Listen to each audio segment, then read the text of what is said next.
अस्सलाम वालेकुम बच्चों। आज हम क्लास 6 की सिविक्स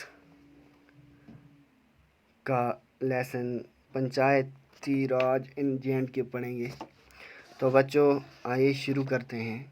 तो बच्चों आपकी बुक में बताया गया है कि सबसे पहले ये बताया गया है कि पंचायती राज क्या है।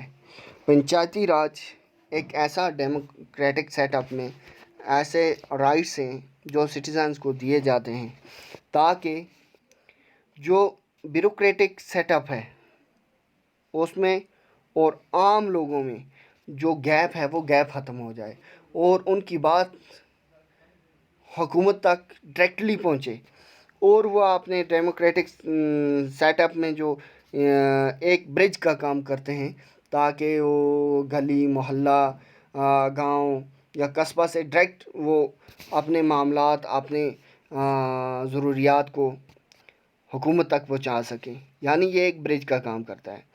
और पंचायती राज जो था है ये सबसे पहले 1935 में महाराजा हरि सिंह के ज़माने में इंट्रोड्यूस किया गया था जब वो यहाँ के प्राइम मिनिस्टर थे।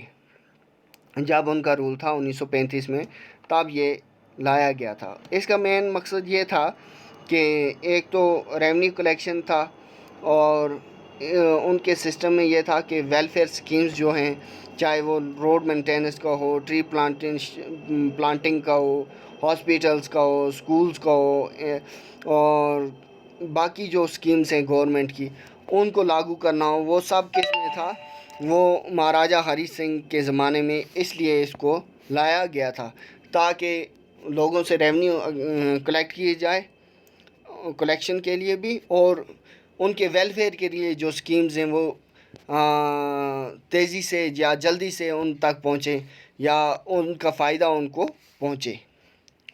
तो फिर इसको डिसेंट्रलाइजेशन ऑफ पावर भी हम कह सकते हैं कि पब्लिक और उसके दरमियान और फिर मैन वुमेन मैनेजमेंट और एम मकसद इसका ये था कि जो पिछड़े इलाके हैं उनकी आवाज़ हुकूमत तक पहुँचे। ये सबसे मेन एम था। और ये एक्ट जम्मू एंड कश्मीर में कब बना था? 1958 में।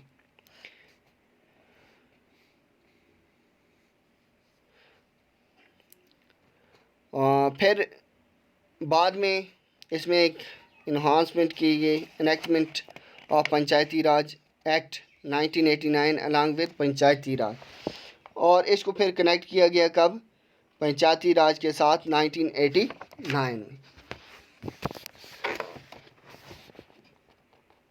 जम्मू कश्मीर गवर्नमेंट ने फिर अप्रूव किया किसको? लोकल सेल्फ गवर्नमेंट स्ट्रक्चर और ऑर्गेनाइजेशनल कंसेप्ट ऑफ गवर्नेंस को अप्रूव किया जब, तो इसका बेस में जब बेस बना तो बेस क्या था?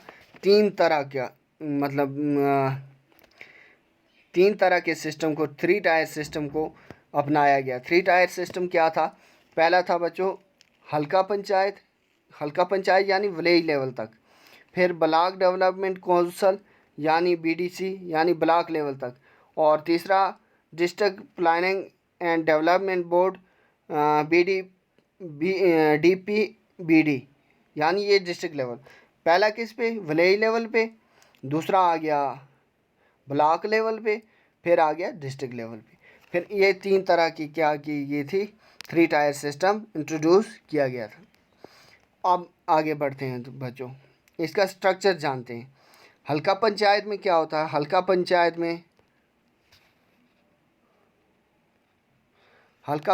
में आ गया चेयरमैन यानी सरपंच चेयरमैन होता है। मेंबर्स उसके सारे पंच जो हैं वो उसके क्या होते हैं? मेंबर्स होते हैं। और फिर क्या आ गया? सेक्रेटरी, विलेज लेवल सेक्रेटरी होता है या VLW वो वर्कर होता है। ये मिलकर हल्का पंचायत बनती।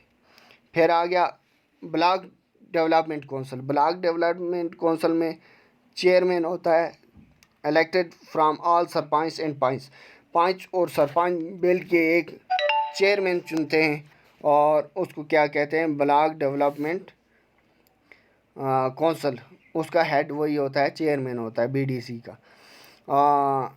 फिर क्या होता है, all sarpanch are member of BDC, और जितने भी सरपंच होते हैं वो क्या होते हैं, बीडीसी के मेंबर होते हैं, ब्लॉक डेवलपमेंट कौंसल इसको बोलते हैं। और तीसरा क्या है, सेक्रेटरी, ब्लॉक डेवलपमेंट ऑफिसर जो होता है वो इसका क्या होता है, सेक्रेटरी होता है। फिर डिस्ट्रिक्ट प्लानिंग में क्या होता है, डिस्ट्रिक्ट प्लानिंग और इसका district planning and development board में क्या होता है, चेयरमैन होता है नॉमिनेटेड बाय चीफ मिनिस्टर उसको नॉमिनेट करता है चेयरमैन को। फिर सेक्रेटरी होता है, सेक्रेटरी डिस्ट्रिक्ट डेवलपमेंट कमिश्नर जो होता है वो इसका सेक्रेटरी होता है। पंचायत अदालत 3 मेंबर्स फॉर 5 ईयर्स, इसमें 3 मेंबर चुने जाते हैं 5 साल के लिए।